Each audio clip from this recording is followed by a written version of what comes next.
बच्चों, मेरे YouTube channel पे आपका बहुत बहुत स्वागत है। आज हम इंडियन इकोनॉमिक्स का चैप्टर नंबर 2 कर रहे हैं। चैप्टर नंबर 2 है भारत में पंचवर्षीय योजनाएं, लक्ष्य तथा उपलब्धियां। मीनिंग आर दैट कि हम भारत में पंचवर्षीय योजना कब शुरू हुई, कब कब लागू हुई, कितनी पंचवर्षीय योजना शुरू हो चुकी है, उन पंचवर्षीय योजना में क्या क्या लक्ष्य रखे गए और उन कितने लक्ष्यों को हमने प्राप्त कर लिया है, ये इस चैप्टर में पढ़ने वाले हैं। उससे पहले हम बात कर लेते हैं चैप्टर नंबर 1 की, स्वतंत्रता के समय भारतीय अर्थव्यवस्था। बेटा, स्वतंत्रता के समय भारतीय अर्थव्यवस्था एक गतिहीन अर्थव्यवस्था थी, एक पिछड़ी हुई अर्थव्यवस्था थी। मतलब ये कि जब जो अंग्रेज है भारत छोड़ के गए थे, उस समय भारत की स्थिति बहुत दयनीय थी। मतलब भारत की जो अर्थव्यवस्था थी वो पिछड़ी हुई, गतिहीन तो थी ही, साथ में गरीबी, बेरोजगारी और पैसा नहीं था बिल्कुल भी। मतलब हमारी आर्थिक जो स्थिति बहुत बेकार थी, पटरी पे थी नहीं। मतलब हमारी भारतीय अर्थव्यवस्था पटरी पे नहीं थी। आज़ादी के बाद हमें अपनी अर्थव्यवस्था को पटरी पर लाना था, इसीलिए हमने लोगों से कुछ उपाय मांगे कि आपके क्या उपाय हैं जिससे कि भारत की जो अर्थव्यवस्था है वो थोड़ा सा मूव करे। उसके लिए लोगों ने बहुत सारे आइडियाज़ दिए, मतलब उनके उपाय दिए, और ये उपाय इतने ज़्यादा थे कि एक साथ उसे लागू नहीं किया जा सकता था।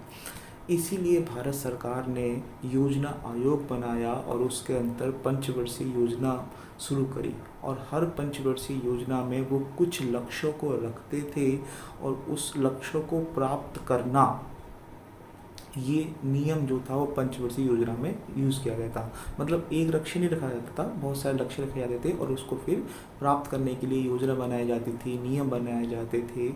इसीलिए हर पंचवर्षीय योजना में हमने नए नए नियम रखे। हमारी अब तक की 13 पंचवर्षीय योजना शुरू हो चुकी है, 13वीं चल रही है। जबकि पहली पंचवर्षीय योजना जो वो 1 अप्रैल 1951 को शुरू हुई थी, और आज की जो पंचवर्षीय योजना है वो 13वीं पंचवर्षीय योजना शुरू हो रही है, मतलब चल रही है एक तरीके से देखा जाए तो। हमारे पास रिकॉर्डेड है वो 12 पंचवर्षीय योजना के बारे में दे रखा है। आज जो है वो 13वीं पंचवर्षीय योजना है, जो 1 अप्रैल 2017 से लेकर 31 मार्च 2022 तक चलेगी। ठीक है बेटा। यहाँ पे जरूरी बता दूं कि सारी पंचवर्षीय योजना जो है वो 5 साल की नहीं थी। कुछ पंचवर्षीय योजना जो थी वो 1 साल की भी थी और 2 साल की भी थी। जैसे ओके बच्चों, इस वाले चैप्टर में हम मतलब क्या क्या कवर करेंगे। हम सबसे पहले जो कवर करने वाले हैं वो है आर्थिक नियोजन क्या है। मीनिंग आर दैट आर्थिक नियोजन क्या है और इसकी आवश्यकता क्यों पड़ी, ये पढ़ने वाले हैं हम। जैसे लिखा है ना, भारत में आर्थिक नियोजन क्या है और इसकी आवश्यकता क्या थी, इसके नियोजन क्या करा था और व्यापक नियोजन क्या है, ये हम पढ़ने वाले हैं। तीसरा हम पढ़ेंगे अर्थव्यवस्थाओं के प्रकार, जिसमें पूंजीवाद, समाजवाद और मिश्रित अर्थव्यवस्था है। ये अकेला टॉपिक बहुत इम्पॉर्टेंट है आपके लिए बच्चों। इस वाले में से कोई भी एक टॉपिक आपके एग्ज़ाम में आएगा कि पूंजीवाद अर्थव्यवस्था क्या है, समाजवाद अर्थव्यवस्था क्या है, मिश्रितवाद अर्थव्यवस्था क्या है, इसके विशेषता, उनके लाभ और उनके गुण। ये वाला टॉपिक जब शुरू हो तो प्लीज़ उसे ध्यान से ज़रूर देख लें। चौथा है कि भारत में जो नियोजन है वो दीर्घकालीन क्या है और अल्पकालीन लक्ष्य क्या है। कि हर एक नियोजन के अंदर जो कि हम योजना बनाते हैं उसके अंदर दीर्घकालीन और अल्पकालीन दोनों का उद्देश्य लेके चलते हैं। फिर है 1991 तक आर्थिक नियोजन द्वारा, मतलब जो भी इसके अंतर्गत आर्थिक नीति अपनाई गई थी उसकी विशेषता क्या है। अब आपके दिमाग में आएगा 1991 तक ही क्यों, 2020 या 2018 ऐसा क्यों नहीं। बेटा 1991 के बाद हमने आर्थिक नीति का सुधार किया था, जिसमें LPG लेके आए थे, लिबरलाइजेशन, प्राइवेटाइजेशन और ग्लोबलाइजेशन। ये तीनों विशेषता लेकर हमने 1991 के बाद एक नई आर्थिक नीति अपनाई थी। परंतु 1991 तक भी इन पंचवर्षीय योजना ने कुछ काम किया था, क्योंकि हमारा देश बिल्कुल पिछड़ा हुआ था, कुछ तो सीमा पर आया। फिर पढ़ेंगे कि भारत के नियोजन की क्या क्या उपलब्धि थी, कहाँ तक ये सफल रही और कहाँ तक ये विफल रही, इसके बारे में हम पढ़ेंगे इस वाले चैप्टर में। ठीक है, अब स्टार्ट करते हैं चैप्टर की। पहला पार्ट कर रहे हैं आर्थिक नियोजन। बेटा ये आर्थिक नियोजन क्या है इसके बारे में पढ़ लेते हैं। आर्थिक नियोजन का मतलब होता है इस तरह की योजना बनाना जिससे कि हम अपनी योजना में लक्ष्य रखना और उस लक्ष्य को प्राप्त करना। जैसे कि अगर आप 12वीं क्लास में पढ़ते हो तो आपने योजना बनाई कि हमें 90 प्लस चाहिए। अब 90 प्लस सपने में तो आएगा नहीं, उसके लिए हमें कुछ प्लानिंग करनी पड़ेगी, कुछ प्रोग्राम करने पड़ेंगे, कुछ को परित्याग करना पड़ेगा। भाई खेलना कूदना ये बहुत सारी चीज़ का परित्याग करना पड़ेगा ताकि हम अपने 90% नंबर को लेके आएँ। तो इसका मतलब क्या है कि पहले हमें योजना बनानी है, उसमें क्या क्या लक्ष्य प्राप्त करने हैं, कि कौन कौन से सब्जेक्ट वीकनेस है उस पर ज़्यादा मेहनत करनी है। उस तरीके की जो प्लानिंग होती है उसको हम नियोजन बोलते हैं। अब हम जो पढ़ रहे हैं वो आर्थिक नियोजन है। तो देश को आर्थिक नियोजन के लिए सोचना था, आर्थिक विकास करना था, उसके बारे में था। तो उन्होंने क्या करा, पढ़ लेते हैं कि आर्थिक नियोजन से अभिप्राय उस प्रणाली से जिसमें केंद्रीय, ध्यान रखना केंद्रीय अधिकारी, राज्य नहीं, केंद्रीय अधिकारी लक्ष्यों के समूह या समूह बात की जा रही है। समूह का मतलब है कि एक लक्ष्य नहीं है, बहुत सारे लक्ष्यों को एक साथ रखा गया, निर्धारित किया गया और एक निश्चित समय में उन लक्ष्य को प्राप्त करने का कार्यक्रम और नीति का निर्धारण करना है। मतलब उस लक्ष्य को प्राप्त करने के लिए हमें क्या क्या कार्यक्रम करने हैं और क्या क्या नीतियाँ बनानी हैं ताकि हम उस लक्ष्य को प्राप्त कर सके, उस लक्ष्य को सफल बना सके। ये सारा पैटर्न जो है वो कहलाता है आर्थिक नियोजन। ठीक है, क्या आपको चीज़ समझ में आ गई?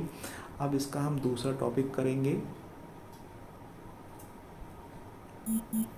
भारत में नियोजन की आवश्यकता ही क्यों पड़ी?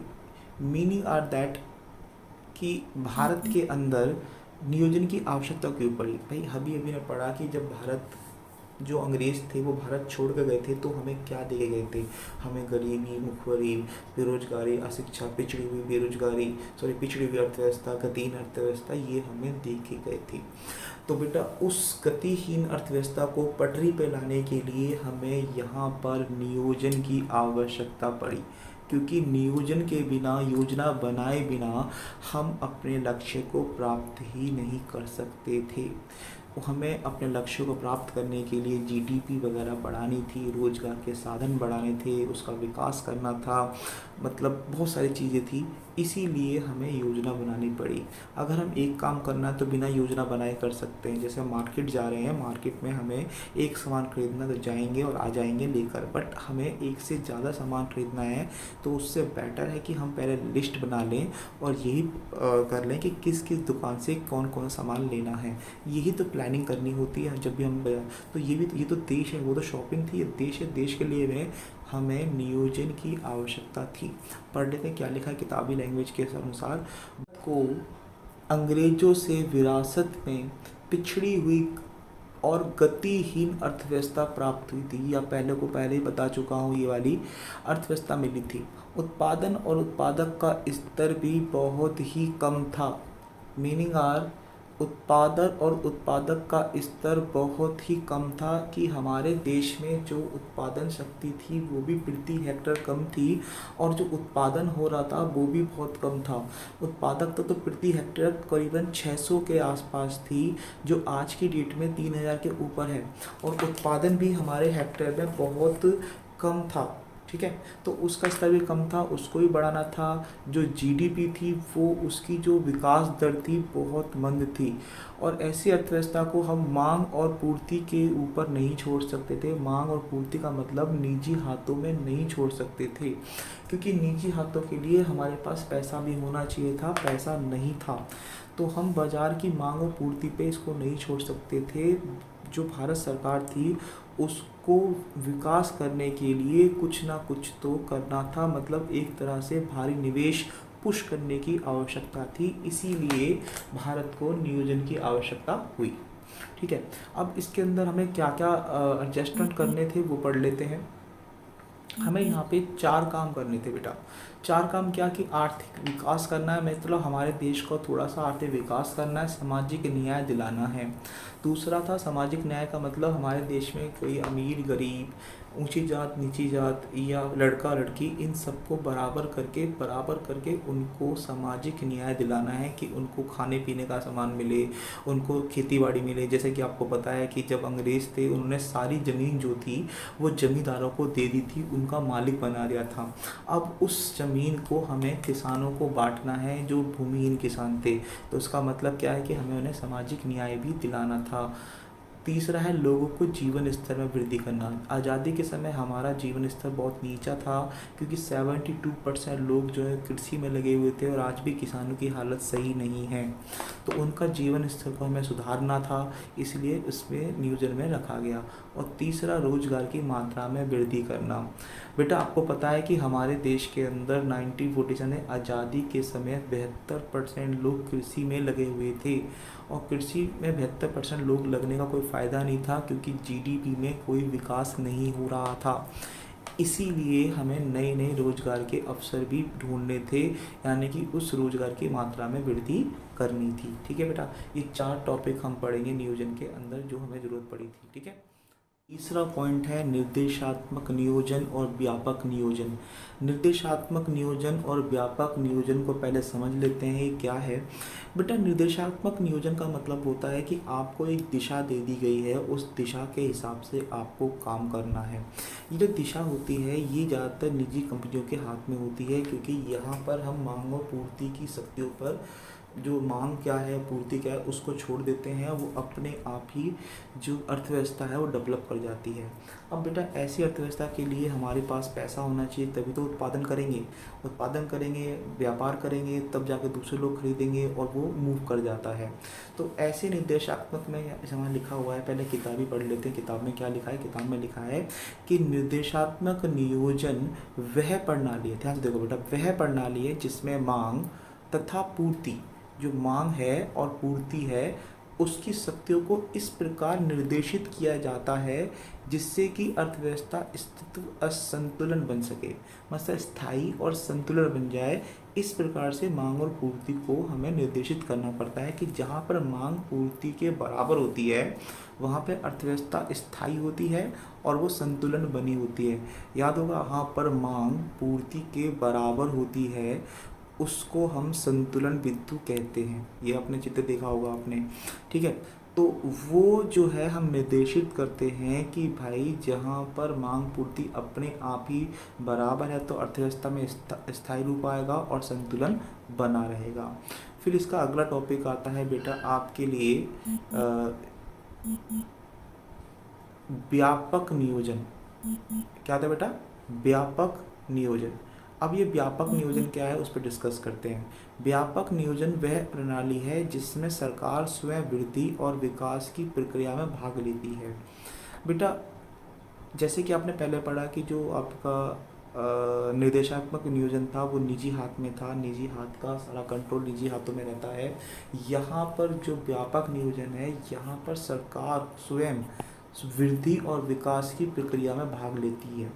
इसका अनुसरण समाजवादी अर्थव्यवस्था और मिश्रित अर्थव्यवस्था में किया जाता है।